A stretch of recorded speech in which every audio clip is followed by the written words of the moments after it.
जैसे अभी आप साहब ने फरमाया कि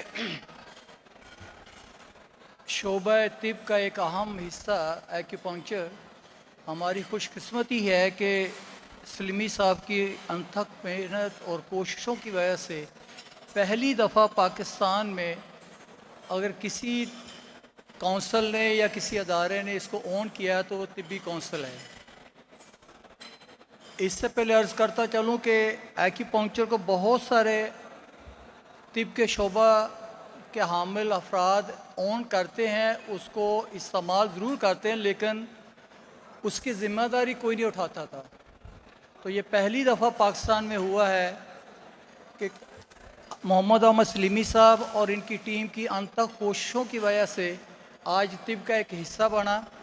और इसके लिए मैं आकोपंक्चर जितने भी पाकिस्तान में आकोपंक्चर करने वाले प्रैक्टिशनर हैं उनकी जानिब से जनाब का शुक्रिया अदा करता हूँ और काउंसिल का शुक्रिया अदा करता हूँ।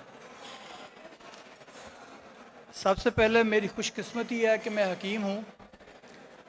96 से 89 तक मेरा सेशन था। 2000 में मैंने डॉक्टरेट की, एक्यूपंक्चर की तरफ आ गए। तो ये अर्ज़ करता चलूँ कि शोबा तिब का वो हिस्सा है जिसको पाकिस्तान में तकरीबन सारे जितने भी तरीक़े इलाज वाले हैं किसी न किसी तरीके से इस्तेमाल ज़रूर कर रहे हैं, चाहे वो इसकी ज़िम्मेदारी उठाते या नहीं उठाते। यहाँ माज़रत के साथ मैं किसी को कोई तनकीद का निशाना नहीं बनाऊँगा या किसी पे कोई यानी कि किसी किसी का इल्ज़ाम नहीं है।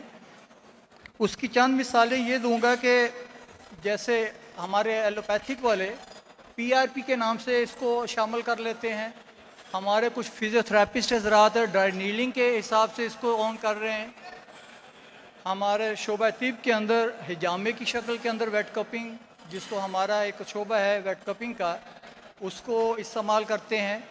होम्योपंक्चर के नाम से हमारे होम्योपैथ इसको यूज़ कर रहे हैं। लेकिन कोई आक्यूपंक्चर के सिर्फ आक्यूपंक्चर या आक्यूपंक्चर की बेस को लेकर कोई भी नहीं चल रहा। तो मैं कोशिश करूंगा कि थोड़ी सी गुजारिशा से ये कर सकूं। जैसे सुबह जवाद साहब ने बड़ा मुफीद एक हमें इल्म से भरपूर लेक्चर दिया और उसमें जो थ्योरी पेश की ताइबा उसके बारे में भी,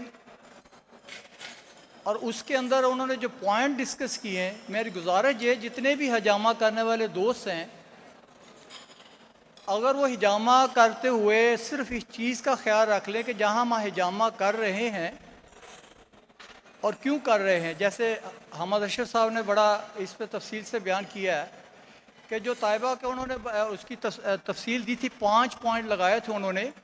अगर हमारे एक्यूपंक्चर पॉइंट के सिलसिले चैनल्स पे हम इसको पढ़ेंगे तो वो सारे के सारे एक इम्यूनो एनहेंसिंग और एंटी इन्फ्लेमेटरी पॉइंट था। एक था हमारा UB11 जो बैकशू पॉइंट भी है और खून को साफ भी करता है। इसी तरह एक लंग्स के बारे में, जितनी लंग्स के बारे में डिजीज़ है उसको वो ठीक करता है। अगर हम जितने भी एक्यूपंक्चर के पॉइंट्स हैं या जो हम पढ़ते हैं, अगर हिजामे के साथ इसको सीख लिया जाए तो हिजामा करना इससे भी ज़्यादा हम मरीज़ को फ़ायदा दे सकते हैं। और दूसरी गुजारिश ये है कि आज अभी तक जितनी भी हमारी बातें हुई हैं वो होती हैं कि इसको कि फ्लाम मर्ज हुई उसको कैसे ठीक किया गया, कैसे उसके टॉक्सिन असरात को निकाला गया, कैसे उसको रोका गया। लेकिन गुजारिश ये है कि वो बीमारी पैदा होती क्यों है, बीमारी को पैदा होने की वजह जो उसकी वजूहात होती है और जिस्म के अदम तवाज़न आता क्यों है, इसमें सारी की सारी बहस वो एक्यूपंक्चर करती है। और जैसा कि आपको सभी तकरीबन जानते हैं कि सबसे पुराना और बहुत कदीम ये तरीका इलाज है एक्यूपंक्चर का, और इसकी जो हिस्ट्री है वो 5000 साल पुरानी है। और कुछ लोग इसको 4000 साल 3000 साल पे मुहित करते हैं। और इसमें 3 जो बहुत बड़े इसके बानी गिने जाते हैं, और सबसे पहला बंदा फूशी था जिसने 9 किस्म की नीडल्स पत्थर की बनाई थी, 9 kind of needles on stone. तो सबसे पहले फूशी ने दुनिया के अंदर, और अरब हिस्ट्री के अंदर ये मिलता है कि जो इल्म जराही के अंदर जो आलात इस्तेमाल होते थे वो भी पत्थर के औजारों से होते थे। उसके बाद शैनुंग था जिसने हर्बालोजी के अंदर हर्ब्स मेडिसिन पे रिसर्च की, ये भी एक्यूपंक्चर्स थे। इसके बाद हवांग डी थे जिसने एक्यूपंक्चर पे सबसे ज़्यादा काम किया। अब एक्यूपंक्चर क्या है, इसकी हिस्ट्री बहुत लंबी है और बाकी चीज़ें बहुत सारी इसकी हैं।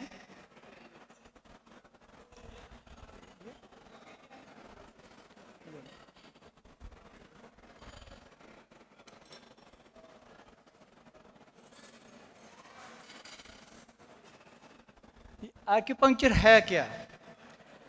जब स्टूडेंट्स को पढ़ाते हैं या हम इसको स्टडी करते हैं तो ये भी कहते हैं कि आकस है, लैटिन ज़बान का लफ्ज़ है, और पंक्चर करने को नीडल कहते हैं, नीडल्स के पंक्चर करने को एक्यूपंक्चर कहते हैं। बेसिकली इसका है क्या, मोड ऑफ एक्शन क्या बॉडी के अंदर? Acupuncture is a method of encouraging the body to promote natural healing and improve functioning. This is done by inserting needle and applying heat or electrical stimulation at very precise acupoint. यहाँ आपको बता दिया जाए कि acupuncture point की जब बात होती है तो पूरा जिस्म हमारा एक्यूपंक्चर पॉइंट्स होता है, लेकिन जब नीडल इंसर्ट कीता है तो प्रिसाइज एरिया होता है। ये नहीं होता कि हम थोड़ा सा इधर कर दे उधर कर दे तो वो एक्यूपंक्चर हो जाएगा, ऐसा नहीं है। अब एक्यूपंक्चर क्या है कि ऐसा तरीका इलाज जिसमें इंसानी जिस्म की अंदरूनी तौर पर यह तरगीब दी जाती है तो आप बीमारियों के ख़िलाफ़ लड़ने की अपनी कुदरती सलाहियत को मुनज़्ज़म करें। और यह तरगीब जिस्म पर मौजूद चंद एक्यूपंक्चर पॉइंट्स होते हैं बॉडी के अंदर जो इसको तरगीब को और इन चीज़ों को मैनेज करते हैं। और इसमें मेडिसिन का रोल नहीं है, ये बरह रास्त जिस्म की अंदरूनी क़ुव्वत को, जिसको हम ची कहते हैं, वाइटल फोर्स कहते हैं, उसको मैनेज करती है और उसकी इम्प्रूव करती है। और जो जिस्म के अंदर बॉडी के बीमारियों के ख़िलाफ़ लड़ने की अहलियत होती है उसको इम्प्रूव करती है, उसका नाम एक्यूपंक्चर है।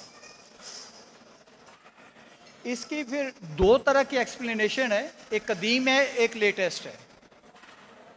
कदीम क्या है? सबसे पहले कदीम समझने से पहले ये मैं बता दूं कि एक्यूपंक्चर की बेस या बेसिक 3 थ्योरीज हैं। थ्योरी ऑफ ची है, ची कहते हैं वाइटल फोर्स को, इम्यूनिटी को, कुव्वत हयात को, हिंदी के अंदर प्राण कह देते हैं, और इम्यूनिटी कह देते हैं एलोपैथिक सिस्टम के अंदर। एक नज़रिया ची है, दूसरा है नज़रिया यिन और यांग, तीसरा है नज़रिया 5 एलिमेंट। ये 3 बेसिक नज़रियात है जिस पे ये डिपेंड करती है। और इसमें ये होता है कि जो ची है हमारी बॉडी के अंदर, जैसे बाकी सर्कुलेटरी सिस्टम बाकी सिस्टम काम कर रहे होते हैं, इसी तरह एक्यूपंक्चर की जो तवानाई है बैलेंस होती है तो हमारी सेहत होती है, इम्बैलेंस होती है तो कोई ना कोई बीमारी की शक्ल पैदा हो जाती है। हमने बजरिया नीडल या प्रेशर या इलेक्ट्रिकल हीट या किसी भी तरह से उस सर्कुलेशन को सिर्फ तवाज़न के अंदर लाने का नाम एक्यूपंक्चर है। और वो जो ची है, वो जो तवानाई है, अपने मखसूस रास्तों पे बहती है, जैसे सर्कुलेटरी सिस्टम है, लिम्फेटिक सिस्टम है, आर्टेरियल सिस्टम है, वीनस सिस्टम है। और उसको आम तौर पे मिसाल देते हैं, यहाँ तो दरिया की मिसाल दी है कि ये पूरे होटल्स के अंदर एक तवानाई चल रही है जो बिजली की शक्ल के अंदर है, उसका स्विच कहीं कहीं है या वाटर सप्लाई दी जा रही है। अगर एक कमरे से दूसरे कमरे का कोई ऑब्स्ट्रक्शन आ गई, कोई रुकावट आ गई, तो होगा क्या कि एक कमरे के अंदर जो जहाँ से उसका शुरू हुआ है, अगर उसके अगले कमरे के अंदर या अगली जगह के अंदर कोई रुकावट आ गई तो होगा क्या कि पीछे प्रेशर बढ़ जाएगा, आगे उसकी सप्लाई कम हो जाएगी। आप पिछले प्रेशर बढ़ने से क्या होगा, या तो पाइप फटेगा या मोटर जलेगी या कोई ना कोई तब्दीली आएगी। इसी तरह होगा कि जो आगे जो जहाँ सप्लाई रुकावट आके आगे हुई उसकी कमी की सूरत हाल पैदा हो जाएगी। हम क्या करते हैं, सेंट्री वाले को बुलाते हैं या किसी को बुलाते हैं, वो उसकी रुकावट को ढूंढ कर उसको दूर करता है, वो बैलेंस कर देता है या उसको रवान दोबारा से सर्कुलेट कर देता है। इसी तरह जो हमारी चैनल, जो हमारी जो तवानाई बहरी मखसूस रास्तों के अंदर बहरी होती बॉडी के अंदर, जो सुपरफिशियल भी होती है, थोड़ी सी गहरी भी होती है और डीपली भी होती है। अब एक्यूपंक्चर क्या करता है, उन चीज़ों के बहाव की रुकावट को ढूंढ कर उसको एक्यूपंक्चर प्रेशर से, नीडल से या किसी भी तरीके से, वेट कपिंग से, ड्राई कपिंग से या फायर कपिंग है, फायर कपिंग की भी आगे 7 किस्में, किसी भी तरीके से वहाँ के प्रेशर को उसने दूर करना है और उसकी रुकावट को दूर करके बहाव को सही करना है। ये हालत सेहत है। अब लेटेस्ट क्या है कि असाबी निज़ाम को, क्यों आपको पता है कि कोई भी चीज़ हमारे रिसेप्टर्स के बगैर और हमारी इम्पल्सेस के बगैर नहीं है। कोई भी चीज़ होती है, चाहे एक बाल को भी पकड़ लेंगे, उसका भी एक निज़ाम है, असाबी निज़ाम है। एक्यूपंक्चर पॉइंट्स को मुतहर्रिक करने से असाबी निज़ाम को यह तहरीक मिलती है कि दिमाग, हराम मग़ज़ और पट्ठों से ऐसी केमिकल को अखराज के मुमकिन बनाए जो जिस्म के अंदरूनी कुदरती तवाज़ुन को बरकरार रखने में मदद करें। एक्यूपंक्चर से पैदा करदा बेहतर तवानाई का ये बहाव बायोकेमिकल तवाज़ुन जिस्मानी सेहतमंदी की अंदरूनी कुदरती सलाहियत को उभारता है, जिस्मानी और जज्बाती सेहतमंदी की तरफ ले जाता है। ये लेटेस्ट इसकी तशरीह है।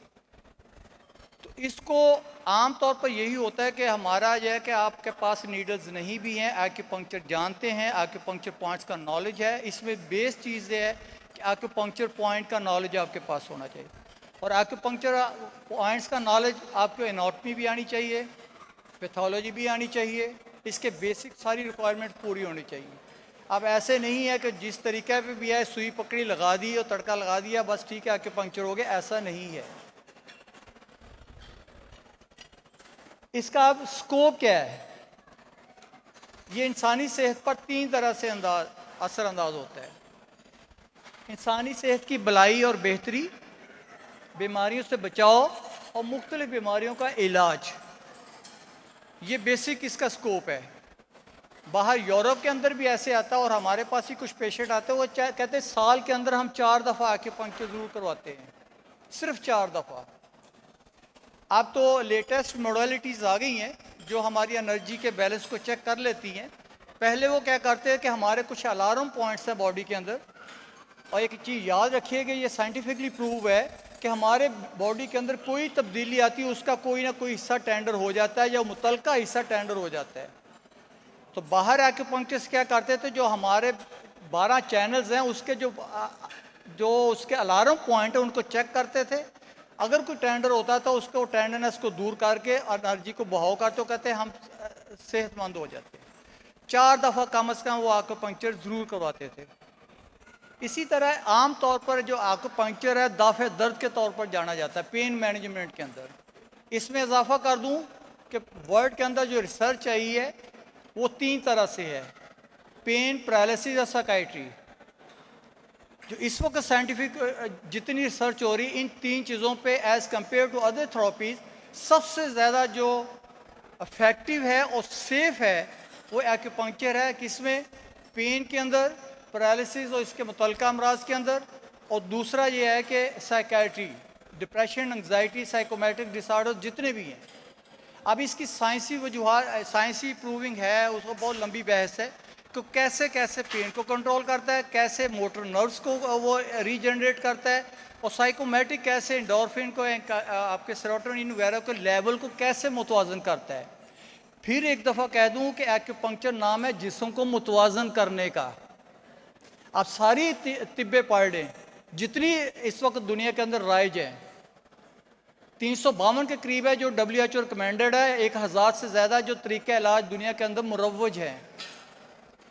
जितने भी पढ़ लें उनका कंक्लूजन यही है कि बॉडी उस वक्त डिस्टर्ब होती, उस वक्त बीमारी होती जब वो इम्बैलेंस होती है। तिब के अंदर बीमारी आई इखलात की गड़बड़ की वजह से, इखलात के इम्बैलेंस होने से, चाहे वो सफरा, सौदा, बलगम कुछ भी है। होम्योपैथिक कहते हैं कि वाइटल फोर्स की कमी की वजह से जो अलामत पैदा हुई। एलोपैथिक कहते हैं कि जो भी वायरस, बैक्टीरिया या किसी भी वजह से हार्मोनल या हिस्टोपैथोलॉजी के अंदर चले कोई तब्दीली आई, बाहर से इन्फेक्शन ली, तो बॉडी जो अदम तवाज़ुन के अंदर आई तो ये कोई बीमारी पैदा होगी, अलामत पैदा होगी। तो एक्यूपंक्चर भी यही कहती है कि बॉडी जो है इस वक्त पूरी कायनात जो है पॉजिटिव और नेगेटिव एनर्जी पे मोहित है। जब ये बैलेंस होती है तो हालत सेहत है, ये बैलेंस है तो कायनात का निज़ाम चल रहा है। इम्बैलेंस होता तो आंधियाँ भी आती हैं, इम्बैलेंस होता तो बारिश भी होती, तूफ़ान भी आते हैं। इसी तरह कायनात का हिस्सा ये इंसान भी है। चाइनीज़ कहते हैं कि इसके अंदर भी जो पॉजिटिव और नेगेटिव फोर्सेस बैलेंस होंगी तो हालत सेहत होगी। उसको बैलेंस करने का नाम है एक्यूपंक्चर है। और किसके ज़रिए से? एक्यूपंक्चर पॉइंट्स के ज़रिए से। 350-52 के करीब पॉइंट्स है टोटल। और अब उसका इल्म हासिल कर लेंगे तो आपके पास कोई चीज़ है या नहीं है, आप एमरजेंसी से भी बच सकते हैं, आप बहुत सारी डिजीज़ को प्रिवेंट भी कर सकते हैं, उसका इलाज भी कर सकते हैं। इस वक्त दुनिया के अंदर तकरीबन 8 से 9 किस्म का एक्यूपंक्चर हो रहा है। सबसे मुश्किल जो इस वक्त है वो बॉडी एक्यूपंक्चर है, और चाइनीज़ अंदर जो क्लासिकल एक्यूपंक्चर कहते हैं। क्लासिकल एक्यूपंक्चर होता है कि बीमारी की वजूहात को अपने थ्योरीज़ के मुताबिक, जैसे हम अतिबा इकराम जो है वो नब्ज़ को भी देखते हैं, ज़बान को भी देखते हैं, कारूरा को भी देखते हैं, बहुत सारी चीज़ों को देख के आपके मिजाज के मुताबिक नुस्खा तरतीब देते हैं। इसी तरह एक्यूपंक्चर जो चाइनीज़ क्लासिकल एक्यूपंक्चर है वो आपके मिजाज को, ज़ांगफू ऑर्गन को, थ्योरीज़ को मद्देनज़र रखते हुए 1 या 2 नीडल का इंतखाब करते हैं और उसको हालत सेहत में लाते हैं। उसको क्लासिकल एक्यूपंक्चर कहते हैं, सिर्फ 1 नीडल से। फिर इसी तरह इस वक्त तो राइज है सिम्टोमेटिकल, या कहते हैं मेडिकल एक्यूपंक्चर सिम्टोमेटिकल है। दर्द होगी तो दर्द के पॉइंट लगा दिए, नींद नहीं आ रही तो नींद के पॉइंट लगा दिए, कोई और गैस्ट्राइटिस होगी तो उसके पॉइंट लगा दिए, ये मेडिकल एक्यूपंक्चर का नाम दे दिया। इसी तरह सू जो कोरियन थेरेपी है, बेस इसकी भी एक्यूपंक्चर है। ये हाथ और पाँव का एक्यूपंक्चर इसको हम कहते हैं। पूरे हाथ में और पाँव के तलवे के अंदर पूरे बॉडी का इलाज है। इसी तरह जैपनीज़ के अंदर रिफ्लेक्सोलॉजी है और रेकी है। फिर एक्यूप्रेशर है, एक्यूप्रेशर को शित्सु भी कहते हैं, और आमतौर पे हिंदू और या बाकी जो कम्युनिटी है वो यूज़ इसको करती हैं। इसी तरह कपिंग है, जिसको आप आज हम हिजामे के तौर पे भी जानते हैं, वेट कपिंग को हिजामे के तौर पे भी जानते हैं। ड्राई कपिंग भी इसमें है और इसमें फायर कपिंग भी है। मॉक्सीबेशन है, उन एक्यूपंक्चर पॉइंट को हीट देना। चाइनीज़ जो हीट देते हैं वो मॉक्सीबेशन एक आर्टिमीज़ा विल्गारिस अफसतीन के पत्तों का सफूफ होता है। उसकी खासियत यह है कि एंटी इन्फ्लेमेटरी है और पेन किलर है। उसकी जो हीट है इंफ्रारेड से भी डीप पेनिट्रेट करती है, उसको कहते हैं मॉक्सीबेशन। चाइनीज़ क्या करते हैं कि जिंजर अदरक की काशें लेकर उसके ऊपर पाउडर रख के आग भी जला देते थे। अब उसके मौसा रोल बने हुए, स्टिकें बनी हुई, उससे भी हीट देते हैं उसको। इसी तरह आरिकुलर एक्यूपंक्चर, इंग्लैंड और अमेरिका के अंदर सबसे ज़्यादा जो चल रहा है आरिकुलर एक्यूपंक्चर। ओबेसिटी के अंदर, इनफर्टिलिटी के अंदर और बाकी सारी चीज़ों के अंदर कान का एक्यूपंक्चर। छोटी सी नीडल होती है, प्रेस नीडल या बॉल बेरिंग, वो लगा दी जाती है। किसी ने सिगरेट छोड़नी हो तो 10 सेशन देते कान के एक्यूपंक्चर को।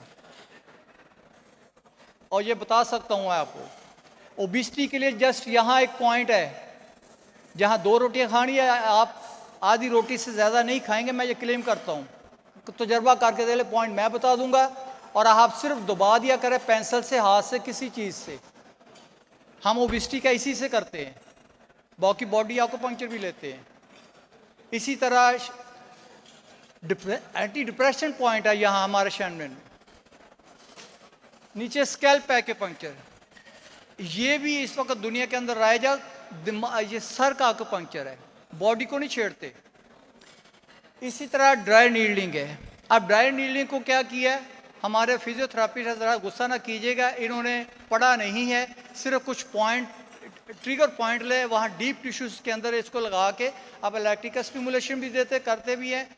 पॉइंट्स का नहीं पता, मोड ऑफ एक्शन का नहीं पता। बेसिकली ड्राई नीडलिंग जो शुरुआत हुई है वो स्पोर्ट्स इंजरी से हुई हैं। स्पोर्ट्स इंजरी के अंदर इसका बड़ा ट्रिगर को आपने देखना और डीप टिश्यू तक नीडल को लेके जाना, वहाँ उसको रोटेट करना है, उसकी मैनुअल स्टिमुलेशन देनी है। यहाँ वो चीज़ नहीं है, सिर्फ जो वो जैसे हामिद साहब ने फरमाया कि जेब की तरफ तवज्जो है, कैसे होगा, ऐसा नहीं है। अच्छा, अब क्योंकि वक्त थोड़ा है और ये थोड़ा सा चंद गुजारिशात ये हैं कि आप एक्यूपंक्चर हैं, एक्यूपंक्चरिस्ट हैं या नहीं हैं।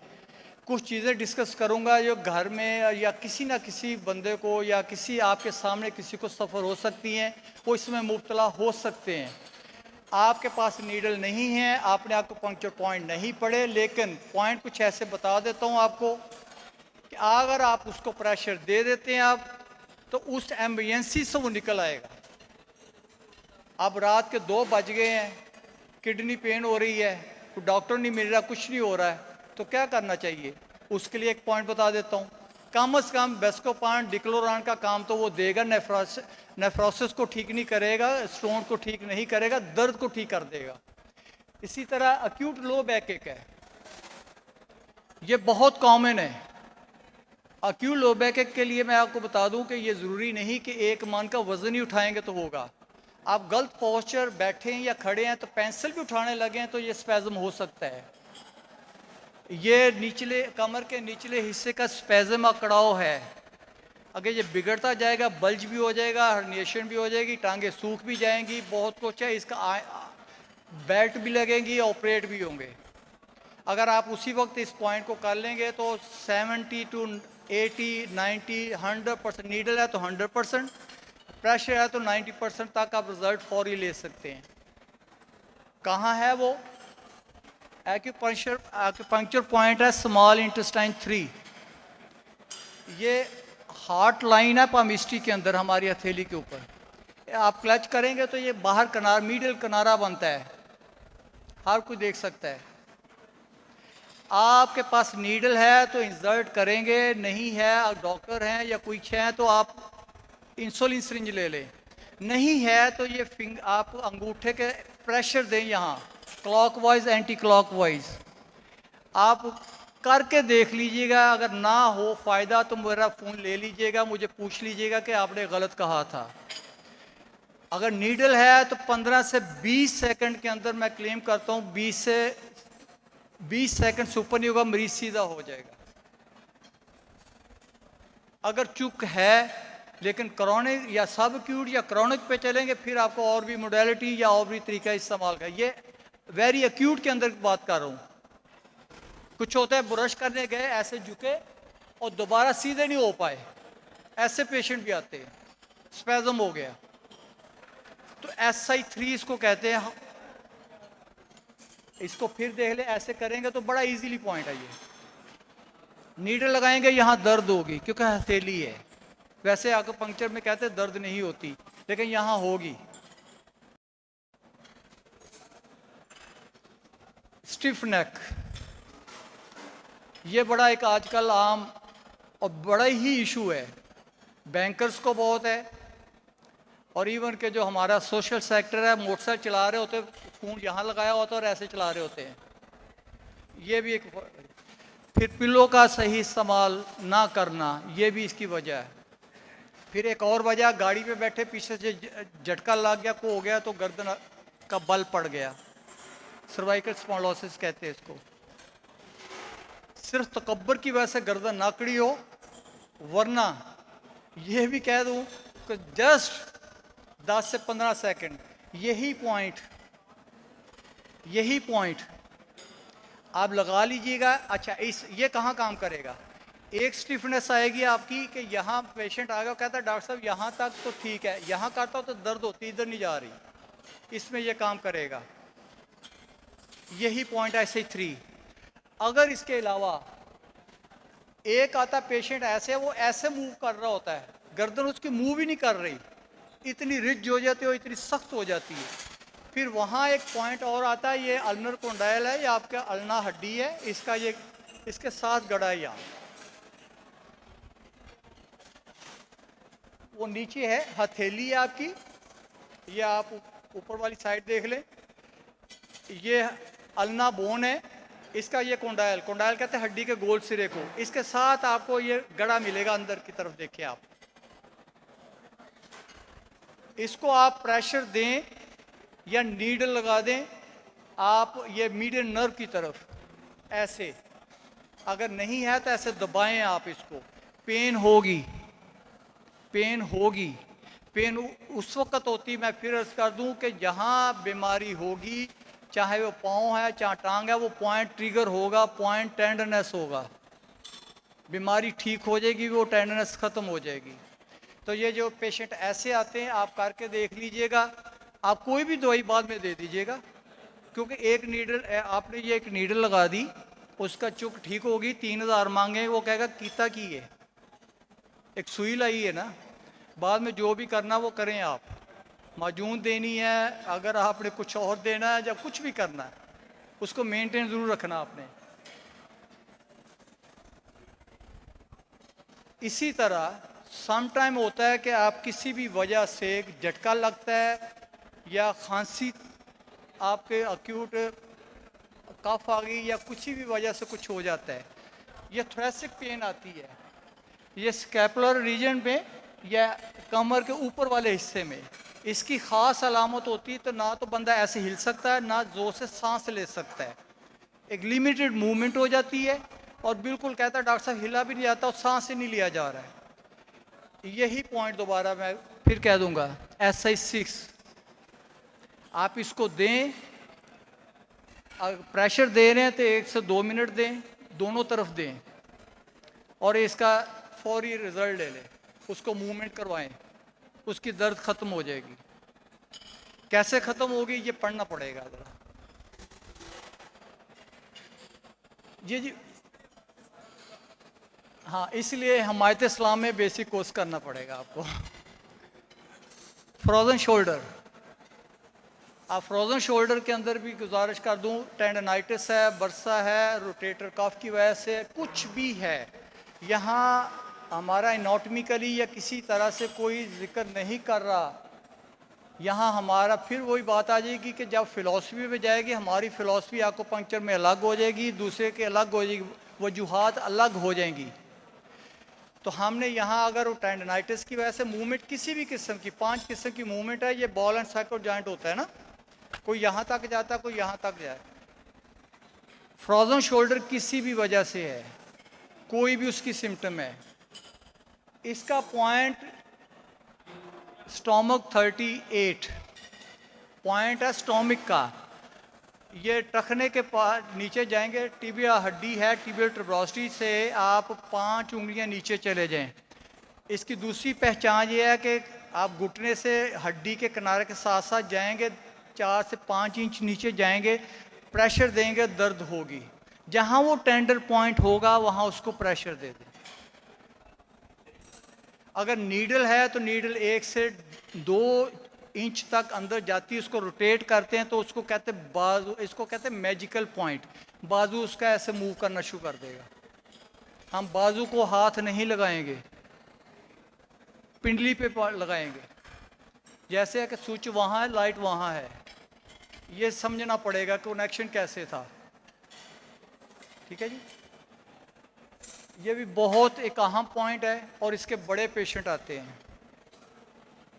ये मैंने पहले अर्ज़ किया, जैसे किडनी पेन हो गई, चावल खा लिए, कुछ हो गया, किडनी स्टोन है, या कोई भी व्हाट्सएवर, कोई भी इसको अलामत है, इसका जो पॉइंट बनता है किडनी पेन का, फिर बता दूं, ये पेन को रिलीफ देगा, आपकी हाइड्रोनेफ्रोसिस को ठीक नहीं करेगा, गुर्दे की सोजिश को ठीक नहीं करेगा, ये पथरी को नहीं निकालेगा, क्योंकि हम वो नहीं है कि हर मौत के अलावा हर बीमारी का इलाज करने वाले नहीं हैं, हमारी कुछ लिमिटेशंस हैं, हमारी कुछ डोमेन्स हैं, बस उसके अंदर रहना है। तो ये पॉइंट है आपका टखने की जो अंदरूनी साइड है, ये मेलुलस हड्डी के टॉप से सिर्फ नीचे जाएंगे, फिर वहाँ भी आपको प्रेशर देने से दर्द होगी। टखने की हड्डी है अंदरूनी साइड, वहाँ आप थोड़ा सा प्रेशर दे के देखें 3-4 जगह पे, तो आपको वहाँ टेंडरनेस महसूस होगी। जहाँ टेंडरनेस महसूस होगी तो आप क्या करेंगे, उसको प्रेशर देंगे, और यकीन जानिए बेस्कोपान टीका इतनी जल्दी फ़र्क नहीं आपको देगा जितनी जल्दी ये पॉइंट आपको दर्द सुकून दे देगा। सुबह उठ के एक्सरे कराएं, सुबह उठ के बाकी जो करना करें आप।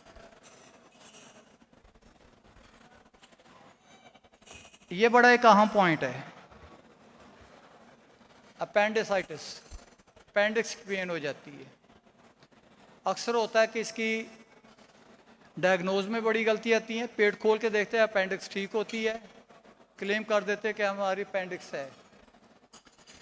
ये ख़ास तौर पर आपके जो मैकबर्नी पॉइंट होता है यहाँ, ये इलियक क्रेस्ट से और नाफ के तीसरे हिस्से में ये पॉइंट होता है। जो इलियोसिकम जंक्शन है वहाँ इसके नीचे, इसको अपेंडिक्स कहते हैं। उसकी सोजिश करना अपेंडिसाइटिस है। इसके बारे में कह दूँ कि अगर किसी को वो पेन है, उसकी सिम्टम्स हैं, तो क्या है कि टखने के वो जो घुटना है, घुटने से नीचे ही, मैं जैसे पहले कहा था 3 इंच तक नीचे जाएंगे, वहाँ एक पॉइंट है एक्स्ट्रा 33, आप उस साइड का है, क्योंकि ये राइट साइड का पॉइंट काम करेगा, क्योंकि राइट साइड पे होती है ये। उस पॉइंट को आप दबाएंगे और टेंडरनेस होगी, उसकी दर्द फ़ौरन रिलीफ मिल जाएगा। और उसके ये डायग्नोजिंग पॉइंट भी हमारा है, ये डायग्नोज के लिए कि वाकई इसको अपेंडिक्स है या नहीं है, ये भी ज़रूरी है। अगर वो करने से टेंडरनेस नहीं है तो इसका मतलब अपेंडिक्स नहीं। आप गुर्दे को भी चेक करें, बाकी चीज़ों को भी चेक कर लें, अपेंडिसाइटिस का लेबल ना लगाएं। अनकॉन्शियसनेस, एपिलेप्सी, ये हमारे मुआशरे के अंदर बहुत होता है कि लोग होते हैं तो कन्वर्जन्स हो जाती हैं, हाई ग्रेड फीवर हो गया, झटके लग गए, कोमा हो गया, खुशी गमी के मौके पर बंदा बेहोश हो जाता है। हाँ, यहाँ जो कोमा है वो ब्रेन इंजरी के साथ डिस्कस नहीं हो रहा है, एक नॉर्मल हिस्ट्री के अंदर है। किसी भी वजह से कोमे में है पेशेंट, अनकॉन्शियस हो गया, हिस्टीरिया के अटैक की वजह से हो गया, या एपिलेप्टिक अटैक आ गया। ये 2 पॉइंट हैं। ये हमारा जो ऊपर वाला वो हॉन्ट है, इसके बिल्कुल दरमियान के अंदर पॉइंट है, और पाँव के दूसरी और तीसरी उंगली के दरमियान में ऊपर वाले तीसरे जहाँ गड़ा बनता, आप पाँव के देखेंगे, वहाँ आप किसी भी चीज़ से एक यहाँ प्रेशर देना है, एक वहाँ प्रेशर देना है। इतनी देर वो कोरामीन, निफ्तामाइड वगैरह होश में नहीं लाएंगे या दूसरे तरीके नहीं लाएंगे जितनी जल्दी ये होश में ले आएगा पेशेंट को। फिर कह दूँ ये ब्रेन इंजरी के अंदर या कोई ब्रेन हैमरेज या कोई ऐसी टेक्निकल वजह आ गई, वहाँ ये काम नहीं इतना फ़र्क डाले। अदरवाइज एपिलेप्टिक अटैक और जूते संगाने से बेहतर है कि आप ये 2 कर लें तो वो इजी हो जाएगा। आपने आम तौर पर देखा कि फौती हो जाती तो लोग बेहोश हो जाती हैं, फीमेल हमारी माएँ बहनें वगैरह, तो लोग क्या करते हैं, ऐसे करते हैं। इसकी साइंस देख लें। और हम बेसिकली ये पॉइंट स्टिमुलेट हो रहा होता है जब पकड़ते वो, लेकिन वो बेचारे इतने ना पता होने से इतनी जोर से पकड़ देते, वो सांस लेना चाहता, सांस नहीं लेने देते उसको, वो कहता अभी पूरी तरह होश में नहीं आया। बेसिकली ये पॉइंट ये स्टिमुलेट हो रहा है, इसको होता है डू26। और किडनी 1 वो पाँव के अंदर पॉइंट है। बस 2 आपके पास ऐसे भी केस आते होंगे, या बीइंग नॉलेज भी घरों के अंदर भी, अटैक हो गया दमे का, सांस नहीं निकल रहा, आपके पास इनहेलर नहीं है, कुछ नहीं है। हमारे एलोपैथिक में अमीनोफ्लिन वगैरह यूज़ करते हैं और बड़ा स्लो इंजेक्शन दिया जाता था उसमें। इसमें सिंपल पॉइंट है, आपके ये बाजू पे पॉइंट है, आपका रिस्ट और ये दोनों के दरमियान में यहाँ पॉइंट बनेगा, ये रेडियल बोन की बॉर्डर के साथ दरमियान में पॉइंट है। आप इसको क्लॉकवाइज एंटी क्लॉकवाइज रोटेट करना शुरू कर दें, 1 से 2 मिनट करेगा, उसका सांस खुलना शुरू हो जाएगा, उसके जो नालियाँ वैसोडायलेट होके उसको सांस आना शुरू हो जाएगा। फिर कहता हूँ कि इतनी हम किसी भी थेरेपी पे नहीं कर रहे, लेकिन इसकी अपनी एक एफिकेसी है, आप करके देखिएगा कि उसका भला हो जाएगा। उसके बाद जो भी देना दें आप उसको।